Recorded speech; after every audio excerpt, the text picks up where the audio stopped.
الله وملائكته يصلون على النبي يا أيها الذين آمنوا صلوا عليه وسلموا تسليما.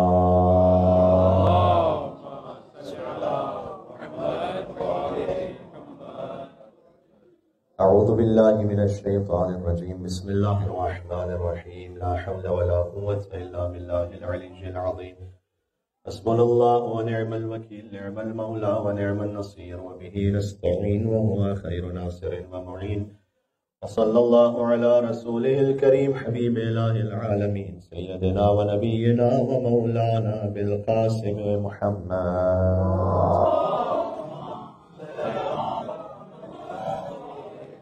وعلى آله الطيبين الطاهرين المعصومين المظلومين، سيما بقية الله في الأرضين الذين أعظم الله عنهم الرجس وطهرهم تطهيرا. اللهم صل على محمد وعلى محمد. رحمة الله على محبيهم واللعنة الدائمة على أعدائهم أجمعين. شب جمعہ مرحومین کے اصال ثواب کے لیے دعا امام زمان علیہ السلام. بسم اللہ الرحمن الرحیم. اللهم كن لوليك الحجة ابن الحسن صلواتك عليه وعلى آبائه في هذه الساعة وفي كل وليا وحافظا وقائدا وناصرا ودليلا حتى تسكنه أرضك طوعا وتمتعه فيها طويلا.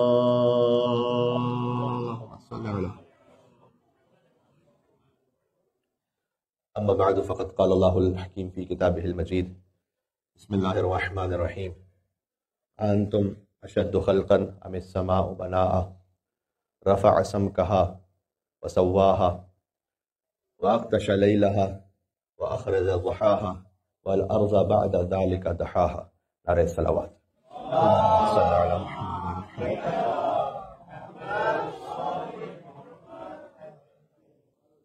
سورہ مبارکہ نازعات کی ان آیات کی تلاوت کا شرف حاصل کیا گیا کہ جن کا تعلق براہ راست موضوع سے ہے. دحو الارض، وہ دن کے اب ماشاءاللہ مومنین کافی اویئر ہیں اس دن کے بارے میں. اور 25 ذی القعدۃ الحرام کو دحو الارض کی تاریخ ہے، جو پاکستان اور ویسٹرن کنٹریز میں آگے، اگرچہ آسٹریلیا کو بھی ویسے ویسٹرن کنٹری میں شمار کیا جاتا ہے، لیکن اس وقت ہماری مراد پاکستان کے ویسٹ پہ جو کنٹریز، وہاں سیٹرڈے کا دن بنے گا 25 ذی القعدۃ الحرام، اور میلبرن کے افق کے مطابق سنڈے 25 ذی القعدۃ الحرام کی تاریخ بنے گی. لہٰذا چونکہ دو شب جمعہ کے درمیان یہ تاریخ آ رہی ہے تو ضروری ہے کہ اس پہ بات کر لی جائے. البتہ یہ کہ جو یہاں آسٹریلیا میں مقیم آیت اللہ خوئی کے مقلدین ہیں، ان کے لیے سیٹرڈے ہی 25 ذی القعدہ کی تاریخ بنے گی، تو وہ دحو الارض کے اعمال اگر رجا کی نیت سے دونوں دن انجام دینا چاہیں تب بھی حرج نہیں ہے، سیٹرڈے اینڈ سنڈے. لیکن آیت اللہ خوئی کے مقلدین وہ اپنے اگر مرض تقلید کے فتوے کے مطابق انجام دینا چاہتے ہیں تو وہ سیٹرڈے کو انجام دے دیں. باقی آیت اللہ سستانی پر چونکہ اکثریت ہے مومنین کے، لہٰذا وہ سنڈے کو انجام دیں. یہ ایک مختصر سی وضاحت جس کے لیے تفصیل میں جانے کا موقع نہیں ہے کہ چاند کے حوالے سے جو افق کے معاملات ہیں اور مسائل ہیں وہ آیت اللہ خوئی کا ایک اور نظریہ، آیت اللہ سستانی کا ایک اور نظریہ. لیکن بہرحال دحو الارض وہ دن ہے کہ جس کا ذکر قرآن کریم میں سورہ نازعات میں موجود ہے، اور ایک ایسی حدیث میں اس کا ذکر موجود ہے کہ جس حدیث کا نام تو ہر مومن کو معلوم ہے، بلکہ بچے بچے کو بھی معلوم ہے. اور وہ حدیث ایسی ہے کہ جب وہ پڑھی جا رہی ہو تو 90% مومنین وہ ہیں کہ جو اس حدیث کو ساتھ ساتھ پڑھ بھی سکتے ہیں. قرآن کی آیت سے شروع کرتے ہیں بات. سورہ مبارکہ نازعات میں اللہ سبحانہ وتعالیٰ نے فرمایا ہے کہ انتم اشد خلقا ام السماء بنا، کہ کیا تمہاری خلقت اللہ کے لیے زیادہ مشکل ہے یا آسمان کی کہ جسے اللہ نے پہلے ہی بنایا ہوا ہے. اگر تم یہ کہتے ہو کہ اللہ نے ہمیں خلق نہیں کیا، نعوذ باللہ من ذالک، تو کیا تمہاری خلقت اللہ کے لیے مشکل ہے؟ ہمیں السماء بنا، یا وہ آسمان جس سے پہلے ہی اللہ سبحانہ وتعالیٰ نے خلق کیا ہوا ہے. اور رفع سم کہا فسواہا، اور اس کی چھت کو اللہ نے بلند کیا اور اسے پھر سوارا. آسمان کی بات ہو رہی ہے. واغطش لیلہا، اور اللہ نے آسمانوں پر رات کے اندھیرے کو پھیلا دیا. وَأَخْرَجَ ضُحَاهَا، اور پھر اسی میں سے آسمان پر دن کی روشنی کو نکالا. وَالْأَرْضَ بَعْدَ ذَلِكَ دَحَاهَا، اور پھر رب وہ ہے کہ جس نے آسمان کی خلقت کے بعد زمین کو دحاها دحو الارض پھیلا دیا. دحو الارض یعنی وہ دن کہ جس دن زمین کو اللہ نے بچھایا کعبے کے نیچے سے. اب اس کا ایک سائنٹیفک پورا بیک گراؤنڈ ہے کہ جس میں مختلف ریسرچز ہیں، لیکن جو ایک بہت پاپولر ریسرچ ہے وہ یہ بھی ہے کہ زمین وہ بہت زیادہ گرم تھی، بلکہ اس پر آگ تھی، اور اللہ سبحانہ وتعالیٰ نے، یہ اللہ تو میں کہہ رہا ہوں نا، سائنٹسٹ تو خیر اس کو کسی اور طریقے سے کہتے ہیں، کہ بے انتہا بارش برسی زمین پر آسمانوں سے. کیونکہ خود اس آیت میں دلیل ہے یہ آیتیں کہ اللہ نے آسمان کو پہلے خلق کیا ہے، زمین کو اس کے بعد خلق کیا ہے. ذہن میں رکھیے جو ترتیب ہے خلقت کی، اس میں پہلے اللہ سبحانہ وتعالیٰ نے فرمایا کہ تمہاری خلقت زیادہ مشکل ہے یا اس آسمان کی جیسے اللہ نے بنایا ہوا ہے، اس کے بعد اس کی چھت کو اوپر کیا، اسے سوارا، اس میں رات بھی پیدا کی، اس میں دن بھی خلق کر دیا. والارض بعد ذالک، یہ سب ہونے کے بعد اللہ نے زمین کو بنایا. یہ سب ہونے کے بعد اللہ سبحانہ وتعالیٰ زمین کو بچھا دیا. تو جو زمین ہے اس کی خلقت اس انداز سے تھی کہ وہ بہت زیادہ گرم ہے، رہنے کے قابل نہیں تھی. تو اس پر آسمانوں سے بارش برسی، اور اتنی زیادہ بارش برس گئی کہ اس کے بعد وہ زمین آہستہ آہستہ وہ ٹھنڈی ہو گئی کہ جو رہنے کے قابل ہو جائے. اور اللہ سبحانہ وتعالیٰ نے آگے خود اس میں فرمایا سورہ نازعات میں کہ اخرج ماءھا ومرعاھا، پھر زمین ہی سے اللہ سبحانہ وتعالیٰ نے پھر پانی کو بھی نکالا اور تمہارے لیے زراعت کو بھی نکالا، اور پہاڑوں کی میخوں کو زمین پر گاڑ دیا تاکہ زمین بیلنس رہے. یہ واقعہ کب پیش آیا کہ آج بھی دیکھیے گا کہ زمین کے اندر وہ آگ بھی ہے کہ جس سے کبھی لاوا ہٹتا بھی ہے اور وہ آگ باہر بھی آ جاتی. اور کہا یہ جاتا ہے کہ تقریباً اگر آپ زمین کے اندر 60 کلومیٹر تک اندر چلے جائیے تو پھر وہاں پر گویا آگ ہی کی کیفیت ہے اب بھی، جو کہ کبھی کبھار وہ باہر آ جاتی ہے پہاڑوں کے ذریعے سے. تو یہ اللہ سبحانہ وتعالیٰ کی قدرت ہے. اللہ نے جب وہ زمین ٹھنڈی ہو گئی اور اس قابل ہو گئی کہ یہاں پر آبادی ہو سکے، تو جس مقام پر آج کعبہ ہے وہاں سے زمین کو بچھانا شروع کیا، یہاں سے زمین پھیلنا شروع ہوئی. یہ دحو الارض کا لفظ ذہن میں رہے گا آپ کے، زمین کو بچھانا. اس کی کچھ سگنیفیکنس میں عرض کروں گا آپ سے. دحو الارض فقط زمین بچھنے کا دن نہیں ہے بلکہ یوم ولایت بھی ہے. ابھی آپ سے عرض کرتا ہوں. پہلے مل کے صلوات بھیجتے محمد وعلی محمد پر، اللہم صلی علی محمد وعلی محمد. ہے میرے ساتھ آپ انشاءاللہ؟ تو زمین کو اللہ سبحانہ وتعالیٰ نے بچھانا شروع کیا. یہ ہے قرآن میں والارض بعد ذالک دحاھا اس لفظ کے ساتھ. دحاھا کا لفظ بھی ہے قرآن میں، اس کا مطلب بھی بچھانا ہے، مختصر سے ایک فرق کے ساتھ. والشمس وضحاها والقمر اذا تلاها والنهار اذا جلاها والليل اذا يغشاها والسماء وما بناها والارض وما طحاها ونفس وما سواها فالهمها فجورها وتقواها. یہ 11 قسمیں گانے کے بعد قد افلح من زکاها وقد خاب من دساها. یقیناً کامیاب وہ ہو گیا جس نے اپنے نفس کو پاک کر دیا، نامراد ہو گیا جس نے اپنے نفس کو برباد کر دیا. یہ وہ واحد سورہ ہے کہ جسے اللہ سبحانہ وتعالیٰ نے 11 قسموں سے شروع کیا. اور یہیں پر یہ بات آ جائے، اگرچہ کہ بعد میں کہنی تھی اعمال دحو الارض میں، لیکن دحو الارض کے اعمال میں خاص نماز ہے، اور اس نماز میں آپ نے سورہ شمس کو پڑھنا ہے، جس سورہ شمس کی ان آیتوں کو میں نے پڑھا آپ کے سامنے. اور وہ نماز کا وقت ہے چاشت کا، یعنی تقریباً سمجھ لیجئے جب صبح کا ایک پہر گزر چکا ہو تو صبح 9 بجے سے 10 بجے تک کے درمیان تقریباً یہ وقت بنے گا. آپ نماز پڑھیے 2 رکعت نماز، جس کی دونوں رکعتوں میں الحمد کے بعد 5 مرتبہ سورہ شمس پڑھ. تو زیادہ طولانی سورہ نہیں ہے. قد افلح من زکاها وقد خاب من دساها كذبت ثمود بتقواها اذ انبعث اشقاها فقال لهم رسول الله ناقة الله وسقياها فكذبوه فعقروها فدمدم عليهم ربهم بذنبهم فسواها ولا يخاف عقباها. یہ سورہ آپ یاد نہ ہو آپ تو دیکھ کے پڑھ لیجیے، اجازت ہے اس کی. 5 مرتبہ سورہ شمس کو پڑھنا ہے، پہلی اور دوسری رکعت. اس کے بعد ایک دعا ہے، وہ دعا مفاتیح الجنان میں لکھی ہوئی ہے. اس دعا میں امام زمان علیہ السلام کا بھی ذکر ہے. امام زمان علیہ السلام کا بھی بڑا گہرا تعلق ہے دحو الارض کے دن سے، بھی عرض کرتا ہوں. تو یہ ہے قرآن میں والارض بعد ذالک دحاھا. وہ حدیث کے جس میں بہت زیادہ واضح ہے دحو الارض کا ذکر، اسی روٹ ورڈ کے ساتھ کہ جو دحو ہی سے ہے. میں آپ کے سامنے پڑھتا ہوں, آپ میرے ساتھ پڑھیں گے انشاءاللہ کہ وَأَوْمَا بِيَدِهِ الْيُمْنَى إِلَى السَّمَاءِ. بی بی فاطمہ سلام اللہ علیہ کہتی ہیں کہ میرے بابا نے چادر کو دونوں طرف سے پکڑ لیا اور آسمان کی طرف اشارہ کیا, اور آسمان کی جانب دست مبارک سے اشارہ کرنے کے بعد وَأَوْمَا بِيَدِهِ الْيُمْنَى إِلَى السَّمَاءِ وقال اللهم إن هؤلاء أهل بيتي وخاصتي وحامتي لحمهم لحمي ودمهم دمي يؤلمني ما يؤلمهم ويحزنني ما يحزنهم أنا حرب لمن حاربهم وسلم لمن سالمهم وعدو لمن عاداهم ومحب لمن أحبهم إنهم مني وأنا منهم فاجعل صلواتك وبركاتك ورحمتك وغفرانك ورضوانك علي وعليهم وأذهب عنهم الرجس وطهرهم تطهيرا. اللهم صل على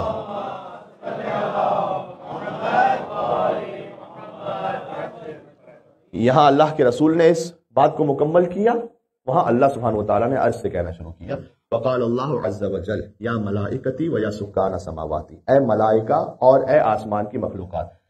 غور کیجئے گا اس لفظ پر, انی ما خلقت سما مبنیہ ولا ارضا دحو الارض ولا ارضا مدحیہ, یہ اسی دحو الارض ہے. انی ما خلقت سما مبنیہ ولا ارضا مدحیہ ولا قمرا منيرا ولا شمسا مضيئا ولا فلكا يدور ولا بحرا يجري ولا فلكا يسري الا في محبه هؤلاء الخمسه الذين هم تحت الكساء. وقال الامين جبرائيل يا رب ومن تحت الكساء, وقال الله عز وجل هم اهل بيت النبوه ومعدن الرساله ومختلف الملائكه هم فاطمه وابوها وبعلها وبنوها. اللهم صل على محمد وعلى محمد. میں نے آسمان کی چھت کو بلند نہیں کیا ولا ارض مدحیہ, اور زمین کو نہیں بچھایا. یہ جو دحو الارض کا دن ہے یہ صدقہ پنجتن پاک کا. ولا ارض مدحیہ ولا قمر منیرا ولا شمس مضیہ ولا فلک یدور ولا بحر یجری, کچھ بھی نہ ہوتا الا فی محبت ہؤلاء الخمسہ, مگر یہ کہ ان پانچ کی محبت میں الذین هم تحت الکساء, جو کساء میں موجود ہے. پروردگار یہ کساء میں کون ہے؟ فرمایا کہ یہ نبوت کے اہل بیت ہے, رسالت کا معدن ہے اور وحی کے اترنے کا مقام ہے. اور اگر نام کے ساتھ جاننا چاہو تو یہ فاطمہ ہیں, اور فاطمہ کے بابا ہیں, فاطمہ کے شوہر ہیں, فاطمہ کے بچے ہیں. یا علی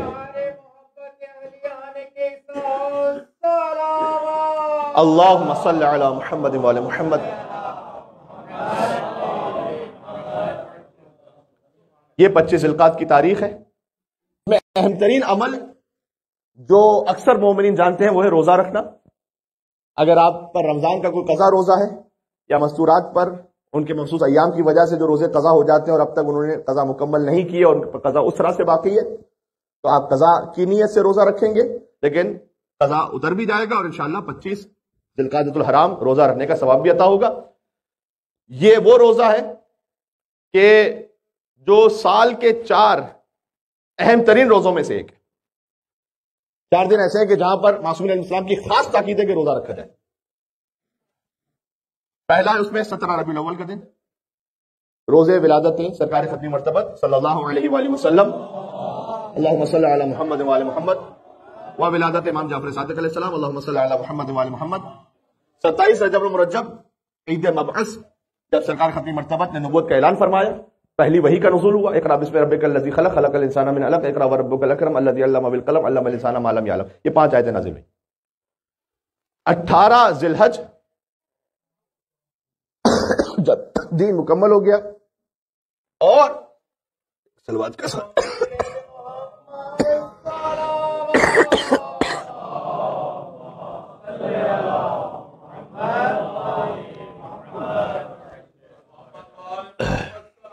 اللہم صلی اللہ علیہ وسلم.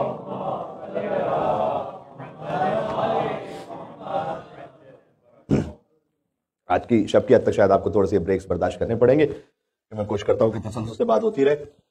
عرض یہ کہ 25 ذوالقعدۃ الحرام, یعنی آپ تصور فرمائیے گا جس ردیف میں 17 ربیع الاول ہے اور 27 رجب ہے اور 18 ذی الحج ہے, اس ردیف میں ہے 25 ذوالقعدۃ الحرام. 15 شعبان کا روزہ ہمارے یہاں بڑا معروف ہے اور رکھنا بھی چاہیے شعبان المعظم کی مناسبت سے, لیکن 15 شعبان المعظم کے لیے الگ سے باقاعدہ کوئی اس طرح کی فضیلت کی حدیث نہیں آئی. 15 شعبان کے روزے سے بھی زیادہ افضل روزہ ہے 25 ذوالقعدہ کا روزہ. غور کیجئے گا. تو یہ سارے ولایت کے ایام ہیں نا. 17 ربیع الاول، 27 رجب پہلی وحی کا نزول، 18 ذی الحج دین مکمل ہو گیا، اور 25 ذی القعدۃ الحرام. تو 25 ذی القعدۃ الحرام کی شب بھی عبادت کے لیے بہت زیادہ اس کی تاکید ہے. آپ مفاتیح الجنان میں دیکھیے گا تو اس میں کچھ اعمال بھی مختصر سے لکھے ہوئے. 25 ذی القعدۃ الحرام آپ اس کی شب بھی اگر ہو سکے کم از کم تو ایک مختصر سا عمل تو یہ کر لیجئے کہ سورہ یاسین پڑھ کر آپ ہدیہ کر دیں امام رضا علیہ السلام کو، اس لیے کہ 25 ذی القعدہ کا تعلق بہت گہرا امام رضا علیہ السلام سے بھی. اور وہ یہ ہے کہ حسن بن علی وشا یہ کہتے ہیں کہ میں کم سنی میں تھا اور میں اپنے والد کے ساتھ شب 25 ذی القعدہ پہنچا امام رضا علیہ السلام کے گھر پر، ان کے دسترخوان پہ. اب یہاں جب حرم میں ہم زیارت کے لیے جاتے ہیں اور دسترخوان امام رضا علیہ السلام نصیب ہو جاتا ہے تو کتنا اپنے آپ کو سعادت مند سمجھتے ہیں. تو جو خود امام کے گھر میں ان کے دسترخوان پر حجت خدا کے ساتھ بیٹھ کر دسترخوان امام رضا علیہ السلام پہ طعام کھا رہا ہو تو آپ کی سعادت کا اندازہ لگائیے گا. تو حسن بن علی وشا کہتے ہیں کہ میں تو کمسنی میں تھا، میں اپنے باوا کے ساتھ گیا اور وہ 25 ذی القعدہ کی رات تھی. امام نے کہا کہ جانتے ہو کہ آج کی رات کون سی ہے؟ اور پھر امام اسلام نے فرمایا کہ یہی وہ رات ہے کہ جب اللہ عز و جل نے کعبے سے زمین کو بچھانا شروع کیا، اور یہی وہ دن ہے کہ جب آدم علیہ السلام، ایک روایت کے مطابق یہ کہ ان کی توبہ قبول ہوئی، یا یہ کہ آگے بڑھ کے یوں کہوں کہ نوح علیہ السلام ان کی کشتی وہ پار لگ گئی، ابراہیم علیہ السلام کی ولادت ہوئی، عیسیٰ علیہ السلام کی بھی ولادت ہوئی. حضرت عیسیٰ علیہ السلام کی ولادت جارجن کیلنڈر کے مطابق 25 دسمبر ہے، اسلامی کیلنڈر کے مطابق تقویم کے مطابق 25 ذی القعدۃ الحرام ہے. ذہن میں رکھیے گا. حضرت عیسیٰ علیہ السلام کی بھی ولادت ہوئی، اور یہی وہ دن ہے کہ جب ہمارے قائم کا قیام شروع ہوگا. ایک مل کے صلوات بھیجتے مولا امام زمان علیہ السلام، اللہم صلی علی محمد و علی محمد.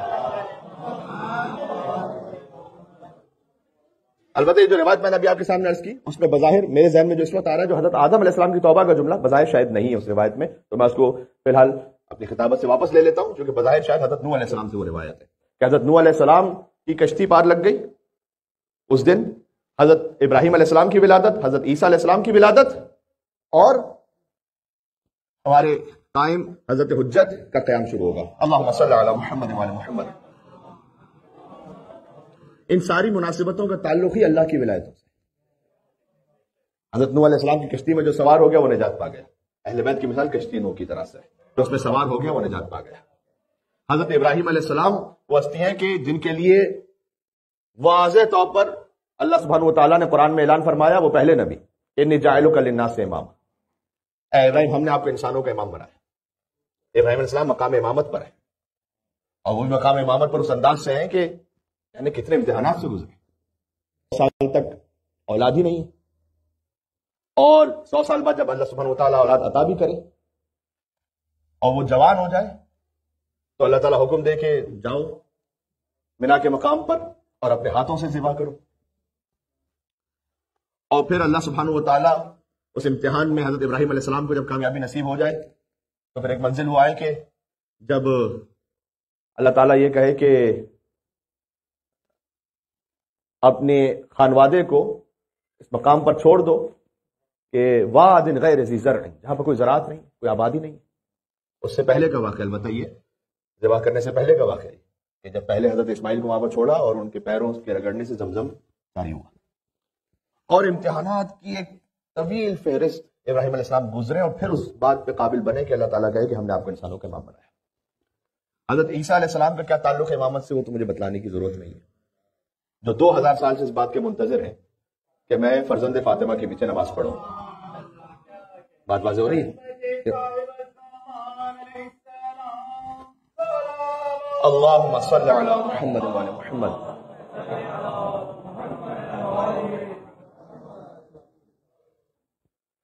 اور حضرت حجت کا قیام بھی جب اس دن شروع ہوگا تو یہ خود گویا اشارہ ہے اس طرف کہ زمین کو اللہ نے بچھایا اس دن. اب اللہ سبحانہ و تعالیٰ بھیجے گا اپنی آخری حجت کو. عاشور کے دن ظہور کی روایت ہے لیکن ان کا قیام شروع ہوگا دہو الارض سے، 25 ذوالقعدۃ الحرام سے، اور جیسے زمین پھیلی تھی اس دن کعبے کے نیچے سے، ویسے ہی وہ جو جان کعبہ ہے، روح کعبہ ہے، جب وہ اپنے قیام کا آغاز کرے گا تو اس کے قیام سے یملأ الارض قسطا وعدلا، پوری زمین پر عدالت بھی 25 ذوالقعدۃ الحرام سے پھیلنا شروع ہوگی۔ آپ تعلق جوڑ رہے ہیں اس کو؟ تو دہو الارض کا ایک ظاہر ہے، ایک باطن ہے۔ ظاہر ہے زمین کا بچنا، باطن ہے اللہ کی آخری حجت کے ذریعے سے عدل الہی کا بچ جانا پوری زمین پر۔ صحیح؟ تو یہ ساری مناسبتیں دہو الارض پہ جمع ہو رہی ہیں۔ ایک اور مناسبت، اور مجھے پھر ایک چھوٹی سی بات پیش کرنی ہے اور میں بات کو ختم کر دوں گا، وہ یہ کہ بعض علماء کی تحقیق کے مطابق جب ذوالقعدہ کے بعد ہے ذی الحج، اور حضور نے حجۃ الوداع انجام دیا، اور حج کے اختتام پر 18 ذی الحج کو علی بن ابی طالب کی مولائیت کا آفیشیل اناؤنسمنٹ کیا۔ کہ آپ جانتے ہیں اس بات کو، اللہم صلی علی محمد وعلی محمد۔ حضور نے سفر شروع کیا تھا مدینہ سے، مدینہ سے گئے مکہ، حج پہ تشریف لے گئے، حج پورا ہوا، واپسی پر غدیر کے میدان میں علی بن ابی طالب کی مولائیت کا اعلان کیا۔ یہ جو مدینہ سے سفر شروع ہوا تھا نا حضور کا، یہ 25 ذوالقعدۃ الحرام تھی۔ بات واضح ہو رہی ہے؟ میں کچھ کہنا چاہ رہا ہوں، یعنی 25 ذوالقعدہ دہو الارض زمین بچنے کا دن، یہ نعمت تکوینی کے آغاز کا دن، کیونکہ زمین بچھی ہے۔ مولا علی السلام نے فرمایا کہ انسانوں کے لیے جو اللہ نے سب سے پہلی نعمت نازل کی وہ دہو الارض ہے، کہ زمین بچی، زمین ہے تو زراعت ہے، زمین ہے تو شیلٹر ہے، زمین ہے تو آپ رہ سکتے ہیں، زمین ہے تو بیٹھ سکتے ہیں۔ 25 ذوالقعدہ کو نعمت تکوینی کا آغاز ہے، اور اس سفر کے اختتام پر 18 ذی الحج نعمت تشریعی کا اختتام ہے۔ یہ پورا دن مکمل ہو گیا۔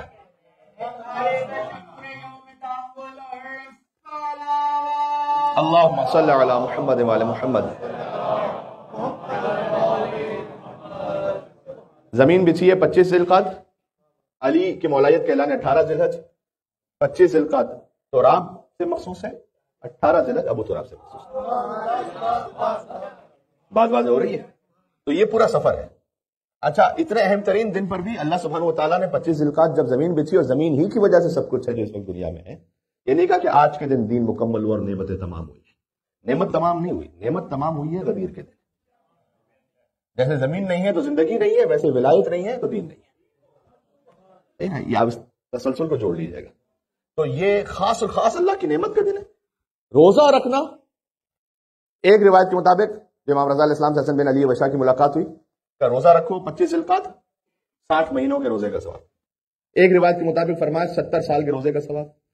ایک روایت کے مطابق فرمایا کہ جو روزہ رکھے اور شب میں عبادت کرے تو 100 سال کے روزے کا ثواب۔ یہ شاید ہر ایک کی اپنی اپنی معرفت کے اور اپنے اپنے خلوص کے اعتبار سے اس پہ فرق ہے۔ اور چونکہ زمین بچھی ہے تو آپ اگر 25 ذوالقعدہ کو روزہ رکھ لیں تو زمین کی ولادت ہے نا، تو پوری زندگی روزہ رکھنے کا ثواب۔ بات واضح؟ تو جو خاص اور خاص اعمال ہیں ان میں یہ ہے کہ روزہ رکھنا، تاج کی نماز میں نے آپ کی خدمت میں عرض کر دی۔ غسل بھی بعض فقہا نے بیان کیا ہے، البتہ رجا کی نیت سے اس کو انجام دیں، یعنی اس امید پر کہ شاید اللہ سبحانہ و تعالیٰ نے اس دن چاہا ہو نماز کے لیے بعد میں وضو بھی انجام دے دیں۔ ایک عمل آغا میر داماد نے، ایک بہت بزرگ عالم گزرے ہمارے، انہوں نے ایک رسالہ لکھا ہے، رسالۃ اربعۃ ایام، 4 دنوں کے بارے میں رسالہ۔ وہ 4 دن جن میں روزہ رکھنا خاص ثواب رکھتا ہے، وہ 4 دن میں نے بھی بتا دی۔ ان 4 دنوں پر انہوں نے پورا ایک رسالہ لکھا۔ اس میں جب وہ دہو الارض پہ پہنچے تو انہوں نے کہا کہ روزہ رکھنا اس دن کا افضل عمل ہے، لیکن پھر آگے کہا کہ افضل اعمال المستحبہ وآکد الاعمال المسنونہ، کہ افضل ترین روزہ رکھنے سے بھی زیادہ بہتر عمل اور افضل عمل، روزہ تو ہے ہی، اسے روزہ رکھیں، اور وہ سنت جس کی روزے سے بھی زیادہ تاکید کی گئی ہے، زیارت علی ابن موسیٰ رضا، مولا علی ابن موسیٰ رضا علیہ السلام کی زیارت۔ 25 ذوالقعدہ مولا رضا علیہ السلام کی زیارت ضرور پڑھیں، چاہے مختصر زیارت ہے، السلام علیکم یا غریب الغرباء یا معین الضعفاء والفقراء ایھا الرضا ورحمۃ اللہ وبرکاتہ، مختصر زیارت پڑھیں، یا صلوات مولا رضا علیہ السلام کی مخصوص پڑھ کر مولا رضا کی زیارت کی نیت کریں. اللہم صلی علی علی ابن موسیٰ رضا المرتضی الامام التقی النقی وحجتک علی من فوق الارض ومن تحت الثری الصدیق الشہید صلاۃ کثیرۃ تامۃ ذاکیۃ متواصلۃ متواترۃ مترادفۃ کافضل ما صلیت علی احد من اولیائک. یہ امام رضا علیہ السلام پر خاص صلوات ہے. پروردگار تو درود و سلام بھیج اس امام پر جو رضا ہے، مرتضی ہے، تقی ہے، نقی ہے، شہید ہے اور حجت ہے. جو کچھ آسمانوں کے نیچے، جو کچھ زمین سے اوپر ہے، سب پر حجت ہے. وحجتک علی من فوق الارض ومن تحت الثری الصدیق شہید صلاۃ کثیرۃ تامۃ. وہ صلاۃ یعنی وہ درود و سلام کہ جو تامہ ہو، مکمل ہو، تامۃ ذاکیۃ جو ہمیشہ نشو و نما پانے والی ہو، یعنی وہ صلوات تو بھیج پروردگار کے جو بڑھتی رہے ہمیشہ. صلاۃ تامۃ ذاکیۃ متواصلۃ جو پیدر پہ ہو، متواترۃ نہ رکنے والی ہو، مترادفۃ ایک کے بعد ایک فوراً آتی رہے. کافضل ما صلیت علی احد من اولیائک اور ایسی صلوات بھیج ان پر کہ جیسے تو اپنے کسی بہترین ولی پہ نازل کرتا ہے. یہ خاص امام رضا علیہ السلام پر درود و سلام. سبحان اللہ. اللہم صلی علی محمد وعلی محمد.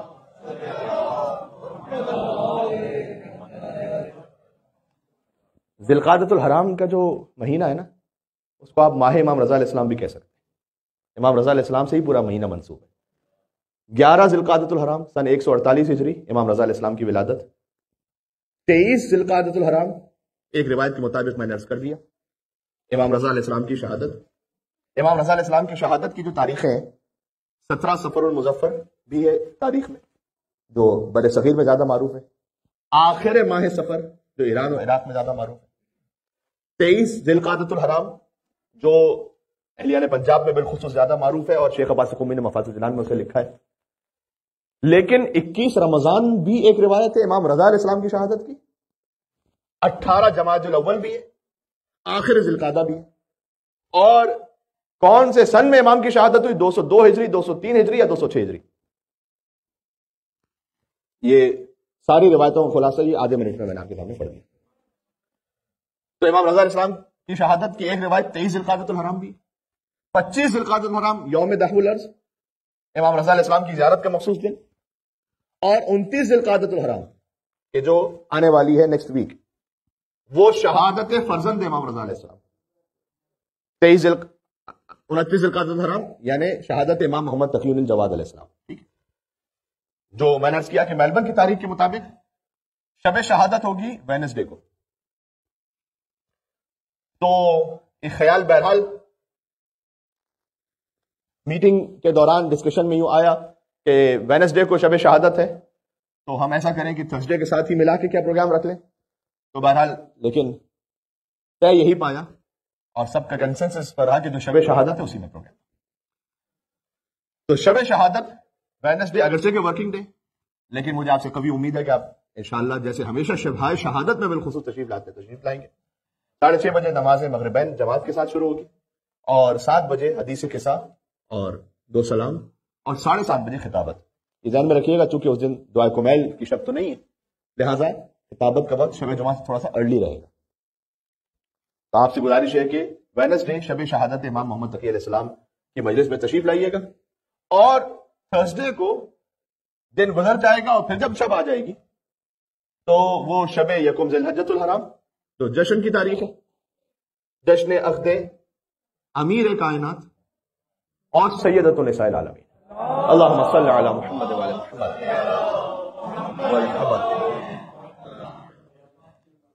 انشاءاللہ وینسڈے کو مجلس ایسا ہے، تھرسڈے کو جشن ہے.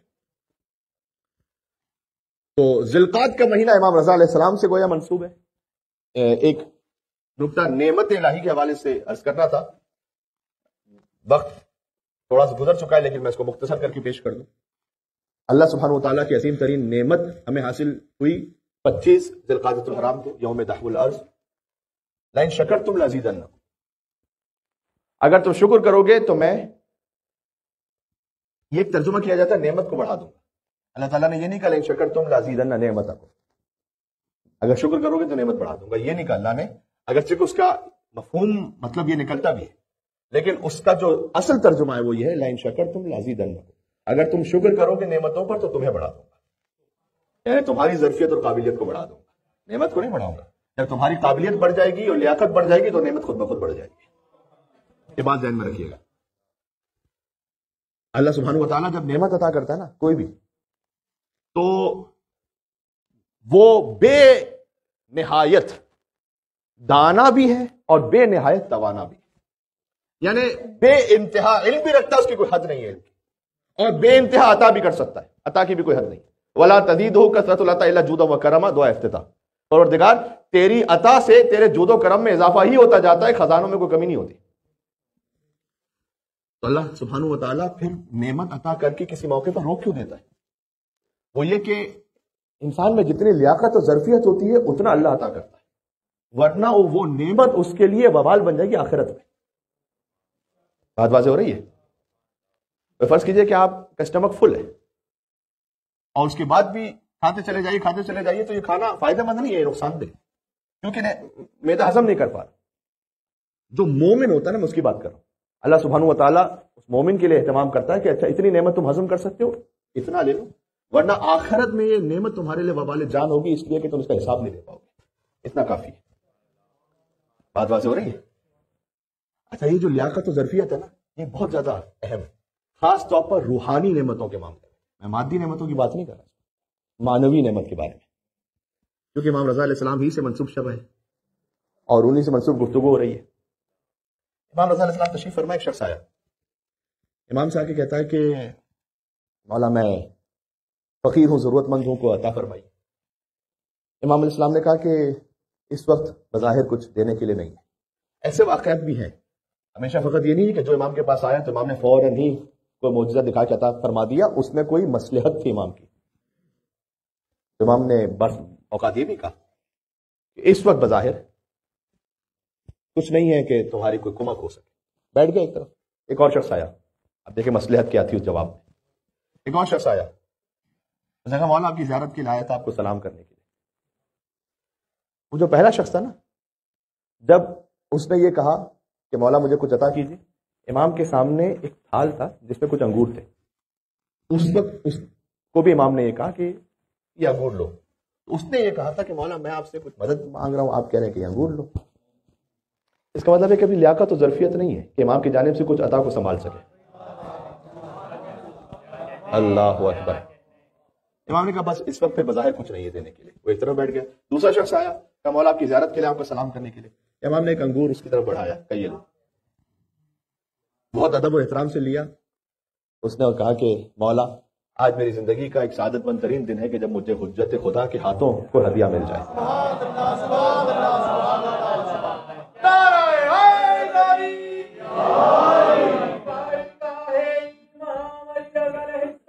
سنیے گا، اللہم صلی علی محمد وعلی محمد.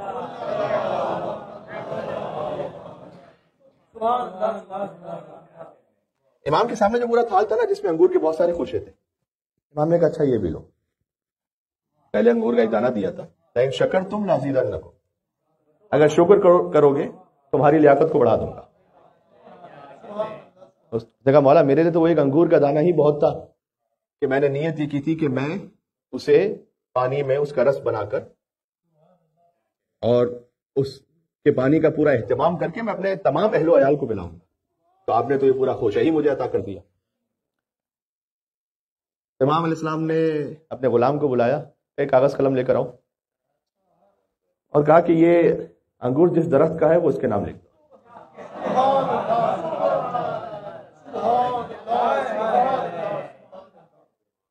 اس نے کہا مولا آپ تو کریم ابن کریم ہیں، میں تو لیاقت ہی نہیں رکھتا تھا، لیکن آپ نے اپنے کرم سے نواز دیا.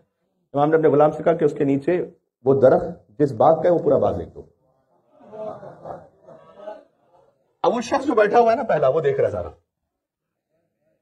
ہوتا ہے نا کبھی کسی کو ایک کے بعد ایک نعمت ملتی رہے تو ہم دیکھتے ہیں کہ یہ کیا ہو رہا ہے. وہ مولا کا شکر ادا کر کے چلا گیا. وہ شخص جو بیٹھا ہوا تھا اس نے کہا کہ مولا ضرورت تو مجھے تھی، میں آپ سے کہہ رہا تھا کہ میں فقیر ہوں، ضرورت مند ہوں، وہ تو خالی آیا تھا سلام کرنے کے لیے، تو آپ نے ایک انگور، پھر انگور کا خوشہ، پھر درخت، تو پھر پورا باغ اس کو دے دیا. امام نے یہ آیت پڑھی اس وقت، کہا تم نے نہیں سنا اللہ سبحانہ و تعالیٰ نے قرآن میں کیا اگلا، ان شکرتم لازیدنکم، اگر شکر کرو گے تو بڑھاؤں گا، تمہاری لیاقت کو بڑھاؤں گا، تمہاری ظرفیت کو بڑھاؤں گا. تو نے شکوہ کیا، اللہ نے تیری لیاقت کو ختم کر دیا. اس نے شکر کیا، اللہ نے اس کی ظرفیت کو بڑھا دیا. یہ نعمت ہے. سبحان اللہ.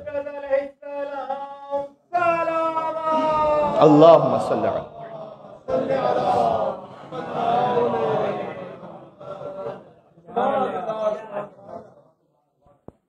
کاش ہم روحانی اور معنوی نعمتوں کو حاصل کرنے کے لیے اپنی ظرفیت کو بڑھا سکیں. ظرفیت کیسے بڑھتی ہے؟ تسلیم اور رضا سے. جو امام کہہ رہے ہیں اس کے سامنے تسلیم ہو جاؤ. جب تسلیم ہو جاؤ گے وہ ظرفیت بڑھائیں گے. جو عبداللہ ابن ابی یافور نے کہا تھا، میں نے آپ کے سامنے کسی مجلس میں پڑھا بھی تھا کہ مولا میں آپ کے سامنے اتنا تسلیم ہوں کہ اگر آپ ایک سیب یہ فرمائیں کہ اس میں سے آدھا حلال ہے اور آدھا حرام ہے تو میں آپ پر شک نہیں کروں گا کہ مولا یہ کیسے ممکن ہے کہ ایک سیب ہے، اس سیب میں سے آدھا حلال اور آدھا حرام، یہ کیسے ہو سکتا ہے؟ چونکہ آپ حجت خدا ہیں تو میں یقین کر لوں گا کہ جو اللہ نے حلال کہا ہے وہ آپ نے مجھے حلال بتلایا ہے، جو اللہ نے حرام کہا ہے وہ آپ نے مجھے حرام بتلایا ہے. یہ تسلیم. یہ جب تسلیم ہو جائے نا انسان کی روح تو پھر ظرفیت بڑھ جاتی ہے. تو اللہ سبحانہ و تعالیٰ کی نعمتوں کو فقط مادیات میں تلاش نہ کریں، وہ تو بہت چھوٹا سا حصہ ہے. اللہ نے حدیث قدسی میں کہا کہ میں دنیا مومن کو بھی دیتا ہوں، کافر کو بھی دیتا ہوں. ایک چیز فقط مومن کو دیتا ہوں، وہ ہے مجھ سے مناجات کی لذت. یہ بات سمجھ میں آ رہی ہے؟ اگر آپ شب جمعہ تشریف لائیں یہاں پر اور آپ کو دعائے کمیل میں لطف آئے تو یہ وہ نعمت ہے جو اللہ سبحانہ و تعالیٰ نے فقط علی کی ولایت رکھنے والوں کو عطا فرمائی ہے. ورنہ دنیا غرق ہے یا سونے میں یا اپنے اپنے کسی اور کام میں. جب آپ یہاں تشریف لائیں اور فرش عزا پر بیٹھ کر آپ اس روحانی کیف کو محسوس کر رہے ہیں، اس کا مطلب یہ ہے کہ یہ وہ نعمت ہے جو خاص مومن کو عطا فرمائی ہے. سبحان اللہ. ان نعمتوں پر شکر ہونا چاہیے. اور اللہ سبحانہ و تعالیٰ نے نعمت اس مقام پر رکھی. کتاب الکافی کی روایت سنا کے میں منزل مصائب پہ جا رہا ہوں. حضرت آدم علیہ السلام جب جنت سے نکالے گئے تو کہا پروردگار تو نے شیطان کو وہ طاقت عطا فرمائی ہوئی ہے کہ وہ گمراہ کر دے ہمیں. واقعات آپ کے ذہن میں ہے نا؟ شیطان نے قسم کھائی اور حضرت آدم علیہ السلام سے ترک اولا ہو گیا. تو ہم انسانوں کو بھی تو کچھ عطا کر تو اس کا مقابلہ کر سکیں. تو اللہ سبحانہ و تعالیٰ نے کہا کہ اے آدم آپ کو یہ عطا کیا کہ اگر آپ کی نسل میں سے کوئی گناہ کا ارادہ کرے تو گناہ نہیں لکھوں گا، اگر گناہ کر لے تو ایک گناہ لکھوں گا. اگر آپ کی نسل میں کوئی نیکی کا ارادہ کرے تو نیکی اسی وقت لکھ دوں گا، نیکی انجام دے دے تو 10 لکھوں گا. پھر اللہ سبحانہ وتعالیٰ نے کہا اے آدم یہ کافی ہے، اب پروردگار کچھ اور بڑھا دے. کہ اے آدم وہ جو گناہ کرے اس گناہ کو بھی 7 گھنٹے تک نہیں لکھوں گا. ایک مرتبہ ہوتا ہے گناہ کیا اس کے بعد توبہ کر لی تو پھر وہ گناہ ختم ہو گیا، وہ ایک الگ منزل ہے. نہیں 7 گھنٹے تک تو گناہ لکھا ہی نہیں جاتا.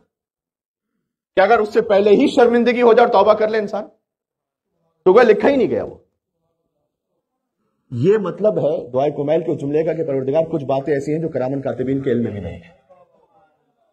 یہ لوگ سوال کرتے ہیں کہ مولانا صاحب یہ کرامن کاتبین کے علم میں کیسے نہیں ہے؟ 7 گھنٹے تک کرامن کاتبین کو بھی نہیں پتا ہوتا.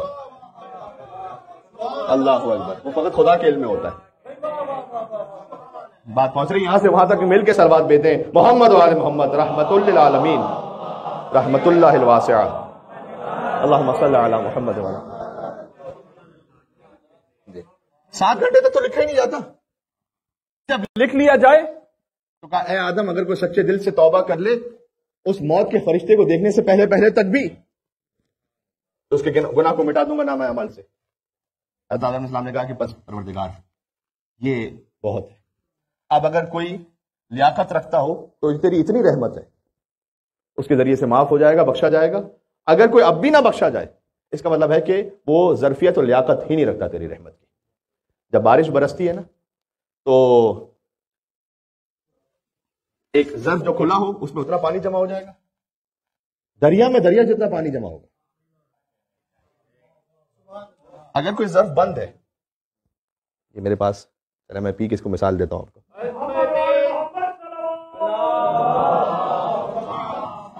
ابھی مثال تو نہیں بن پائے گی. خیر ایک شخص نے دیکھا ایک گلاس تھا کہ جو الٹا رکھا ہوا تھا. وہ الٹا کرنا چاہ رہا تھا لیکن اس میں پاسبل نہیں وہ، تو وہ الٹا رکھا ہوا تھا. تو وہ آیا، اس نے کہا کچھ چیزوں اللہ نعمت بھی کسی کو عطا کرتا ہے نا، ان کی زاویہ نگاہ بڑی برعکس ہوتی ہے. اس نے کہا گلاس اوپر سے بند ہے، فائدہ کیا گلاس کا؟ پھر اٹھایا، کہا رہے نیچے سے کھلا ہوا ہے، تو فائدہ کیا ہوا ذرا؟ کبھی اللہ کسی کو کوئی نعمت، مال، اولاد، دین، عقیدہ کچھ عطا کرتا ہے، لیکن وہ اس کی جو نگاہ ہوتی ہے وہ ایسی برعکس ہوتی ہے کہ اسے سمجھ ہی نہیں آ رہا ہوتا کہ اللہ سبحانہ وتعالیٰ نے کتنا بڑا کرم کیا ہوا اس پر، اور بھی شکوہ کر رہا ہوتا ہے اللہ سے. اچھا ہمارا اور معمولاً میں اپنے آپ پہ رکھ کے مثال دوں، ہمارا مزاج یوزول انسانوں کا یہ ہے کہ اللہ نے جو 1000 چیزیں عطا کی ہیں اسے نہیں یاد رکھیں گے شکر کرتے ہیں. وہ ایک چیز جو میں اپنے دماغ میں سوچ کے بیٹھا ہوا وہ کیوں نہیں ملے مجھے، اس کا شکر کرتا رہو. اگر وہ ایک چیز بھی اللہ حکمت بتا دینا کہ کیوں نہیں دی، تو 1000 سجدے کر کے کہوں گا پروردگار شکر ہے کہ نہیں دی.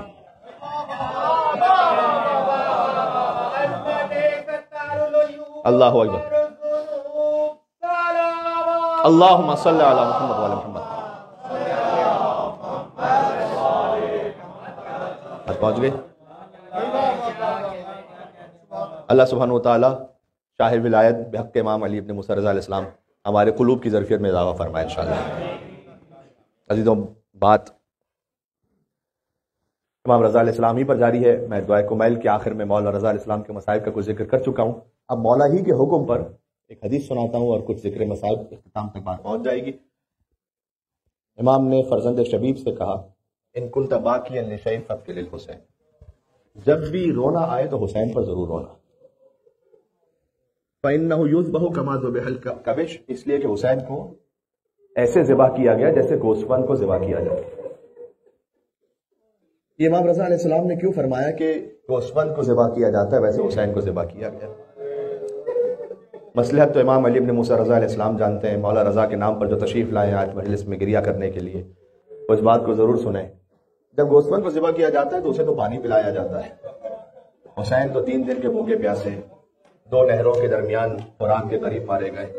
وہ فرات کے جو حسین کی ماں کے مہر میں تھا اس سے لشکر یزید کے گھوڑے بھی سیراب ہو رہے تھے، اور فاطمہ کے بچے 3 دن سے پیاسے تھے. تو امام سجاد علیہ السلام کے سامنے بھی جب کوئی گوسفند ذبح کرتا تھا تو قصاب ذبیحوں پر پردہ ڈال دیتے تھے، کیونکہ امام پوچھ لیتے تھے کہ ذبح کرتے ہوئے پانی پلایا تھا. وہ کہتا ہے کہ مولا آپ کی جد کی شریعت کا ماننے والا ہوں، تو میں نے 3 دفعہ پانی پیش کیا اور جب تک اچھی دفعہ سارا سیراب نہ ہو گیا اس وقت تک میں نے ذبح نہیں کیا. تو امام کربلا کا رخ کرتے تھے. شب جمعہ آپ بھی اپنے دلوں کو کربلا پہنچا کر یہ جملہ ساتھ کہہ دیں. امام کہتے تھے السلام علیکم یا ابا عبداللہ. بابا مدینہ کے جانور بھی پیاسے ذبح نہیں ہوتے بابا. اگر امام سجاد علیہ السلام سے، میں آتا ہوں امام رضا علیہ السلام کی روایت پر، یہ بات مکمل کر لوں، کوئی غریب الوطن مل جاتا تھا تو امام اس سے پوچھتے تھے کہ فرض کر اگر تیرا انتقال ہو جائے مدینہ میں تو تجھے غسل و کفن کی فکر تو نہیں ہوگی؟ یہ جملہ رولا دینے کے لیے کافی ہے جو کہنے لگا ہوں. وہ کہتا تھا کہ مولا میں غریب الوطن تو ضرور ہوں لیکن میں مسلمان ہوں. تو مولا چونکہ میں مسلمان ہوں لہذا کوئی نہ کوئی تو ہوگا جو میرا جنازہ پڑھ دے گا، کوئی نہ کوئی تو ہوگا جو میرے غسل و کفن کا اہتمام کر دے گا، کوئی تو دفن کر دے گا. اور امام کہتے تھے کہ میرے بابا کا لاشا 3 دن تک کربلا کی جلتی ریت پر پڑا رہا.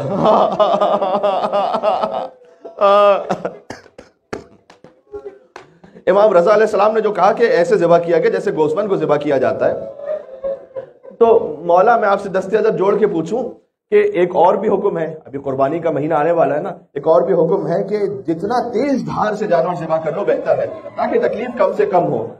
تو حسین کو تو کن خنجر سے 13 ضربتوں سے مارا گیا. اچھا مولا یہ بھی حکم ہے کہ جب جانور کو ذبح کرو تو ممکن ہو تو اس کے ہم جنس جانور کو اس کے سامنے سے ہٹ، جو سمجھ گیا ان کو میرا سلام ہے.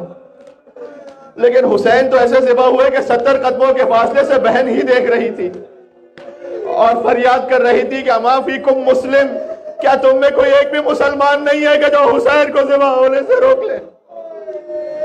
تو مولا میں دستیازت جوڑ کے کہوں کہ آپ نے کیوں فرمایا کہ حسین کو ایسے ذبح کیا گیا جیسے گوسفند کو ذبح کیا جاتا ہے. شاید امام رضا علیہ السلام فرمائے کہ دیکھو جب جانور کو کوئی ذبح کرتا ہے نا تو کوئی دوسرا آ کے روکتا نہیں ہو. کوئی ترس کھا کے، حلال کو جانور ہے، کوئی ترس کھا کے آ کے روکے گا تو نہیں نا کہ ارے نانا نہ کیوں ذبح کرتے ہو بیچارے کو، نہ کرو. اللہ کا حکم ہے، اللہ کے حکم سے جانور ذبح کر دیتے ہیں. اس طرح جب حسین ذبح ہو رہے تھے تو 30,000 میں کوئی روکنے والا نہیں تھا. کوئی ایک نہیں تھا کہ جو آگے بڑھ کر کہتا کہ یہ فاطمہ کا جگر گوشہ بطول ہے، یہ رسول اللہ کے سینے پر سونے والا. حسین کا سر تن سے جدا ہوا. 2 سر ایسے ہیں، مصائب ختم ہو گئے، آپ نے گریہ بھی کر لیا. حضرت علامہ طالب جوہری صاحب علی اللہ مقامہ، ان کی بھی برسی کا دن گزرا ہے، انہیں بھی ہدیہ کرتے ہوئے، ان کی روح کو ایصال ثواب کرتے ہوئے. کربلا میں شہیدوں کے سر کاٹے گئے، بنی ہاشم کے سر، لیکن وہ شام غریبہ یا 11 محرم کو کاٹے گئے، یعنی شہادت ہو چکی تھی، شہادت کے بعد سر کاٹے گئے. 2 شہید ایسے ہیں کربلا میں جن کا سر کاٹ کر ہی انہیں مارا گیا. پہنچ گیا میں کیا کہنا چاہتا ہوں. ایک فرزند فاطمہ کا سر ہے، شمر حسین کے سینے پر بیٹھ گیا، اس نے حسین کی داڑھی کو پکڑ کر حسین کو ایسے ذبح کیا کہ حسین کا سر زندگی میں تن سے جدا ہوا. دوسرا شہید ہے حسین کا 6 ماہ کا علی اصغر، کہ اصغر حسین کی گود میں تھے لیکن گود میں ایسے ذبح ہوئے کہ فانقلب الصبی علی ید الامام، بچہ باپ کے ہاتھ میں پلٹ گیا. تیر کا وزن اتنا تھا کہ علی اصغر پلٹ مقتل میں فانقلب الصبی، جیسے اصغر اگر لیٹے ہوں تو اصغر پلٹ گئے حسین کی گود. وَسَيَعْلَمُ الَّذِينَ ظَلَمُوا عَلَى مُحَمَّدٍ أَيَّا مُنْقَلَبٍ يَنْقَلِبُونَ يَا أَبَا الْحَسَنِ يَا عَلِيَّ بْنَ مُوسَى أَيُّهَا الرِّضَا يَا ابْنَ رَسُولِ اللَّهِ یا حجت اللہ علی خلقہ یا سیدنا و مولانا انا توجہنا واستشفعنا وتوسلنا بک الی اللہ وقدمناک بین یدی حاجاتنا یا وجیہا عند اللہ اشفع. قم کی شہزادی کو پرسہ پیش کرتے ہوئے بیوی کی خدمت میں یا وجیہا عند اللہ اشفع. آخری حجت کی نظر ظہور کے لیے یا وجیہا عند اللہ اشفع لنا